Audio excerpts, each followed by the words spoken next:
আসসালামাইকুম ভিউয়ার্স, আপনারা দেখতে পাচ্ছেন শখের খামারির একটি ছোট্ট একটি প্রজেক্ট। এখানে কতগুলো দেশি মুরগি আপনারা দেখতে পাচ্ছেন। এগুলো সব ছোট থাকতে বাচ্চা ছিল। এগুলো সব আমি মশারির ভিতরে বাচ্চাগুলোরে যখন মা ছেড়ে দিছে সেগুলা মশারির ভিতরে রেখে তারপরে এগুলোরে বড় করছি। এখন আমার প্রথম প্যারেন্টস ছিল 5টা। এই 5টা থেকে 2 মাসে আমি এতগুলা 2 মাস 2.5 মাস হয়েছে আমি মুরগি পালি। আমার এতগুলা বাচ্চা হয়েছে, আপনারা দেখতেই পাচ্ছেন বাচ্চাগুলা কত বড় হয়েছে মাশাআল্লাহ দিলে। এই জায়গায় আমার 2টা মোরগ আছে, প্যারেন্টস মোরগ, আর 2টা মুরগি আছে। এই 5টা মুরগি আছে, 5টা মুরগি 2টা মোরগ আছে। বাকি যা দেখতে পাচ্ছেন এগুলো সব বাচ্চা।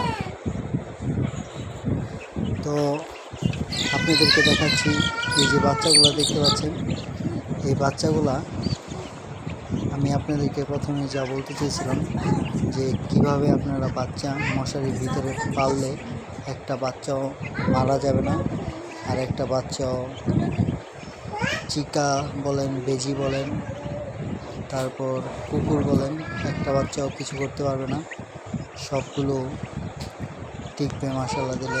আমার এই যে 21টা বাচ্চা ছিল, আল্লাহর রহমতে 21টা বাচ্চাই আছে।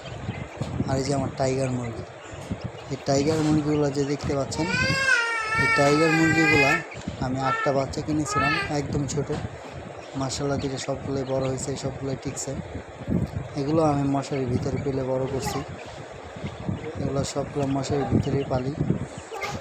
এগুলো আমি যতদিন এগুলো বড় না হবে ততদিন পর্যন্ত আমি এই মশারির ভিতরেই পালবো। মশারির ভিতরে পেলে বড় করে তারপর আমি এগুলো ছাড়বো। এই যে খাবার দিছি, কি সুন্দর শাক খাচ্ছে। আর এই যে বাচ্চাগুলোরে ডাকলে সবগুলো চলে আসে আমার এই জায়গায়। কি সুন্দর দেখতে পাচ্ছেন আপনারা, সবগুলা মুরগি কি সুন্দর খাচ্ছে, খাবার দিয়েছে এগুলোরে। আমার কাছে খুব ভালো লাগে। এভাবেই আপনারা মুক্তচারণভাবে খোলামেলা জায়গা থাকলে অল্প কিছু জায়গার ভিতরে আপনারা দেশি মুরগি পালন করতে পারেন।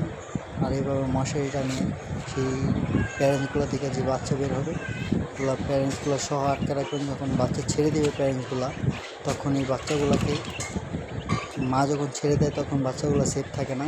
তাই মশারির ভিতরে পালাই উত্তম। মশারির ভিতরে পাললে সবগুলা বাচ্চা টিকবে।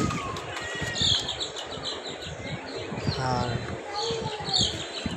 টাইগার মুরগিগুলো আমি এইভাবেই পালছি, আপনি এইভাবে পালতে পারেন।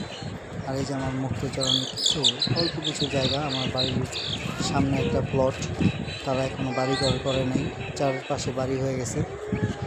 এই জায়গায় অল্প 5 কাঠার মতো একটা জায়গা আছে, সেটা পুরোটাই জঙ্গলের মতো হয়ে গেছে। এগুলো আমি পরিষ্কার করে এই জায়গায় আর কি আমি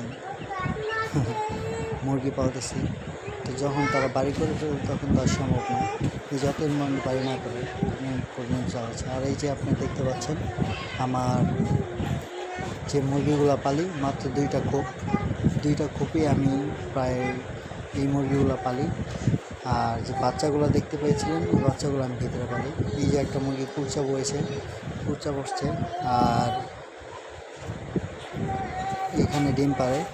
আর এই যে 2টা খোপ, এই খোপের ভিতরে আমি নিচে ওই সবগুলো বাচ্চাকে রাখি, আর উপরে আমি ওই বড় যে বাচ্চাগুলো আছে, আমার বড় 13টা বাচ্চা আছে ওগুলো